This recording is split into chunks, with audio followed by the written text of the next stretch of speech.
මේ දවස්වල හැමෝම කතා වෙන ටර්කිෂ් සීරීස් එකක් තමයි අරෆ්තා කියලා කියන්නේ.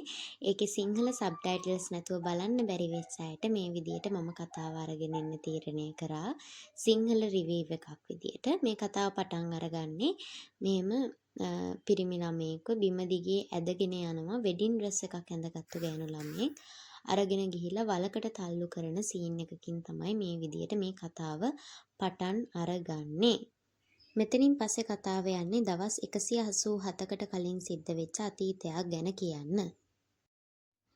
දවස් 187කට කලින් සිද්ධ වෙච්ච සිද්ධිය විදියට මේකේ පටන් අරගන්නේ අපි අර කලින් දැකපු ගෑනු ළමයා මාර්ජාන් යිල්දරම් මේ විදියට දුවගෙන යනවා. එයාගේ පස්සෙන් මිනිස්සු කට්ටියක් පන්නන සිද්ධියක්.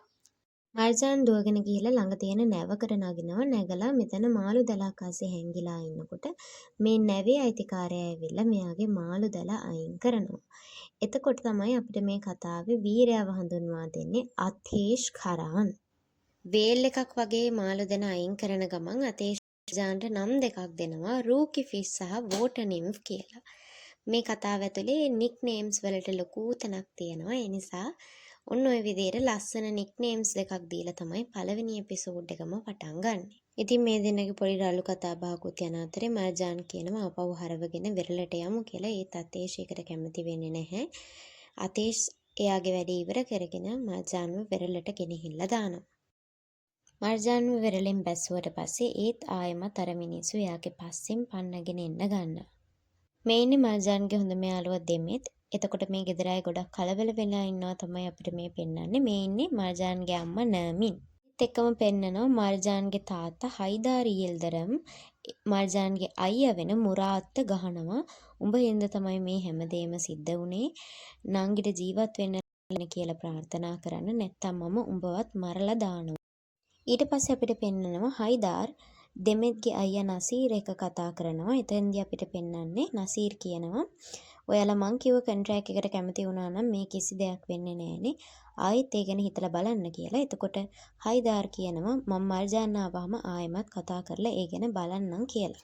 ඊට පස්සේ අපිට පෙන්නනවා ආයෙමත් මාර්ජාන්ව අර මිනිස්සුන්ට කොටු වෙලා කන්දක් කෙරෝලි බේරෙන්න විදියක් නැතුව ඉන්නකොට අතේස් අශ්ෂේගේ පිටේ ඇවිල්ලා මාර්ජාන්ව බේර ගන්නවා ඒ මිනිස්සුන්ට ගහලා. ඊට පස්සේ අතේෂ් මාර්ජාන්වත් අරගෙන එතනින් යනවා. ඒත් එන්න ඊට පස්සේ කැලයක් ළඟට ගිහිල්ලා බහිනවා කලවර වෙලා නිසා මෙතනින් එහාට යන්න විදියක් නැහැ කියලා අතේෂ් කියද්දී එයාලගේ අස්සයා ආපහු කැලේ ඇතුළට යනවා. ඒ නිසා මේ දෙන්නට රෑ මෙතන ගත කරන්න සිද්ධ වෙනවා. අශ්වයාගෙන් බහිද්දි මාර්ජාන්ගේ කකුල උලුක් වෙච්ච නිසා එයාගේ ස්කාර්ෆ් එක අරගෙන කකුල ගැට ගහලා අතේෂ් මාර්ජාන්ට මේ වෙලාවේ උදව් කරනවා. මාර්ජාන් නම් රෑ මෙතන ඉන්න කැමති වෙන්නේ නැහැ. එතකොට අතේෂ් කියනවා මම ඔයාව අල්ලගෙන නැහෙනේ. ඕනේ නම් යන්න කියලා. එතකොට ඉතින් මාර්ජාන් තනියම යනවා. යනකොට දකිනවා ආයෙත් මේ මිනිස්සු ඉන්නවා. ඒ වෙලාවේ ආයෙමත් අතේෂ් ඇවිල්ලා මාර්ජාන්ව බේර ගන්නවා. ඊළඟට අපිට පෙන්වන්නේ අතේෂ්ගේ ගෙදර අය. මේගොල්ලෝ ඉස්සර කලබල වෙලා අතේෂ් අස්ලි අතේෂ්ගේ නංගි තමයි ගොඩක් කලබල වෙලා ඉන්නේ. අම්මා මුසේය නම් මල්ලි ජෙමල් මේ දෙන්න නම් එච්චර කලබල පෙනුමක් පේන්නේ නැහැ. මේ වෙලාවේ මුසේනම් කියනවා අපි මේවට හුරු වෙන්න ඕනේ. ඊළඟට අපිට පෙන්වන්නේ සීතලේ ගිනි ගොඩක් අහගෙන ඉන්න අතේෂ්වයි මර්ජාන්වයි. මේ වෙලාවේ ගින්දර දිහා බලාගෙන මර්ජාන් ගින්දර ගැන දේවල් ටිකක් කියන්න ගන්නවා. මේ තියෙන්නේ ගින්දර ගැන කිව්ව වචන ටික. මේ වෙලාවේ තමයි මර්ජාන් දැනගන්නේ මෙයාගේ නම අතේෂ් කියලා. තුර්කි භාෂාවෙන් අතේෂ් කියලා කියන්නේ ගින්දරට. අතේෂ් මෙතනම මෙහෙම නිදිය ගන්නවා. මර්ජාන්ටත් උදේ වෙනකොට නිින්ද යනවා. අතේෂ් උදේ මර්ජාන්ට රෙද්දක් පොරවන්න යද්දී මර්ජාන්ව ඇහැර වෙනවා. මර්ජාන්ට මෙච්චර වෙලා ගෙදරට කතා කරගන්න විදිහක් තිබ්බේ නැත්තේ අතේෂ්ගේ ෆෝන් එක අතේෂ්ගේ අස්සයා ගොල්ගෙගේ පොකට් එකේ තිබිච්ච නිසා. ඊට පස්සේ මේ දෙන්නට ගොල්ගෙව හම්බ වෙනවා. එතනින් ෆෝන් එක අරගෙන මර්ජාන් එයාගේ ගෙදර අයට කියනවා මම මෙතන ඉන්නේ එක්කරගෙන යන්න කියලා. ඊට පස්සේ හයිදාර් අතේෂ්ට ස්තුති කරලා එයාට රෑ කෑමකටත් ආරාධනා කරලා මර්ජාන්ව එක්කරගෙන ගෙදර යනවා. ඊළඟට අපිට පෙන්නනවා මර්ජාන් එයාගේ ගෙදර ගිහිල්ලා එයාගේ ගෙදර කට්ටිය ගොඩක් සතුටු වෙනවා. මුරාත් එයාට සොරි කියලාත් කියනවා. මුරාත් කියන්නේ මර්ජාන්ගේ අයියා. අතේෂත් එයාගේ ගෙදර ගිහිල්ලා මුසේ යනවා මොනවද උනේ කියලා. එතකොට කියනවා හයිදාර් අපිට රෑ කෑමකට එන්න කියලා කිව්වා කියලා. ඊළඟට අපිට පෙන්නන්නේ මර්ජාන් එයාගේ තාත්තත් එක්ක කතා කරන සිද්ධියක්. හයිදාර් කියනවා ලෝන් එක ගෙවා ගන්න වෙන විදිහක් නැහැ. ඔයාට නසීර්ව බඳින්න වෙනවා. ඒකට කැමති වෙන්න කියලා. මර්ජාන් ගොඩක් ඒකට අකමැති වෙනකොට හයිදාර් තමන්ට තුවක්කුවකින් වෙඩි තියාගන්නවා කියලා තර්ජනය කරලා තමන් මැරෙනවා කියලා මර්ජාන්ව බය කරගෙන මේ විවාහයට මර්ජාන්ව කැමති කරව ගන්නවා. ඒත් අපිට ඊළඟ සීන් එකේ පෙන්නනවා මේ තුවක්කුව ඇතුලේ ඇතර මුණ්ඩ තිබිලා නැහැ හයිදාර් බොරුවක් කරලා තියෙන්නේ කියලා. ඊළඟට මර්ජාන් ගිහලා දෙමෙත් එක්ක කතා කරනවා මම ඔයාගේ අයියව විවාහ කරගන්නවා කියලා දෙමෙත් කියනවා. ඒ දෙමෙත් කියනවා මම දන්නවා ඔයා අයියට ආදරේ නැහැ කියලා. ඔයා ගන්න ඕනම තීරණයක මම ඔයාගේ පැත්ත කියලා දෙමෙත් කියනවා.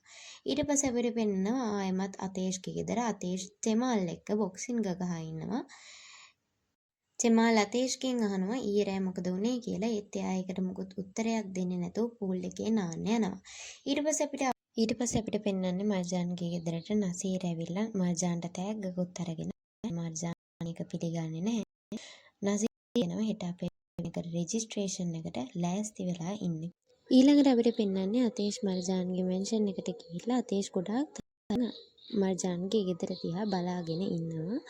හරිම අමුතු විදියට. එතකොට මුසේයනම් ඇවිල්ලා එයාව සංසුන් කරලා එක්කනේ යන එක තමයි අපිට මේ වෙලාවේදී පෙන්වන්නේ. මේ ඔක්කොම කැම මේස් ඉඳගෙන කතා කරනකොට හයිදාර් අතේෂ්ගෙන් අහනවා ඔයාගේ රස්සාව මොකක්ද කියලා. එතකොට අතේෂ් කියනවා මම සිවිල් ඉංජිනේර කෙනෙක් කියලා. අපිත් වැඩ කරන්නේ කන්ස්ට්‍රක්ෂන් ෆීල්ඩ් එකේ ඕන උදව්වක් තිබුණොත් කියන්න කියලා. ඊට පස්සේ හයිදාර් අතේෂ්ට කියනවා අපි දැන් අඳුර ගන්න හින්දා කියන්නේ අපේ ගෙදර වෙඩින් එකක් තියෙනවා. අපේ දුව මර්ජාන් නසීර්ව හෙට බඳිනවයි කියලා අතේෂ්ට හයිදාර් කියනවා. අමුතු විදියට මර්ජාන් දිහා බලන අතේෂ් යට කරනවා. ඊට පස්සේ පෙන්වන්නේ මර්ජාන් වෙඩින් එක පහවදා තියෙනවා කියලා. මට එක අවස්ථාවක් දෙන්න ටික මේ පාර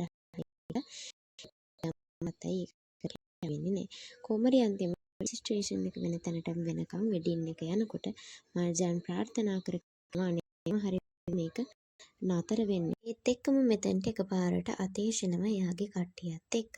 ඊට පස්සේ මර්ජාන්වත් උස්සගෙන අතේෂ් මෙතනින් යනවා.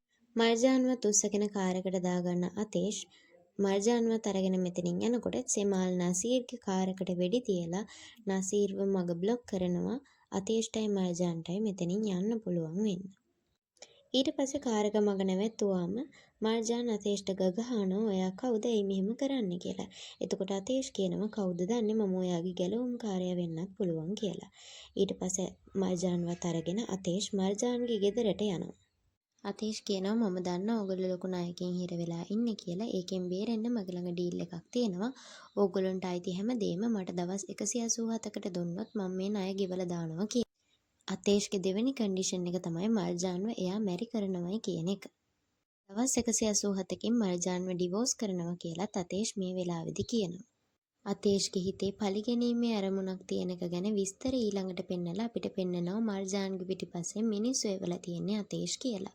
ඊට පස්සේ අර අස්වැයාගේ ළඟ ෆෝන් එක හංගලා යවලා තියෙන්නෙත් අතේෂ් උවමනාවෙන්ම කරපු දෙයක්.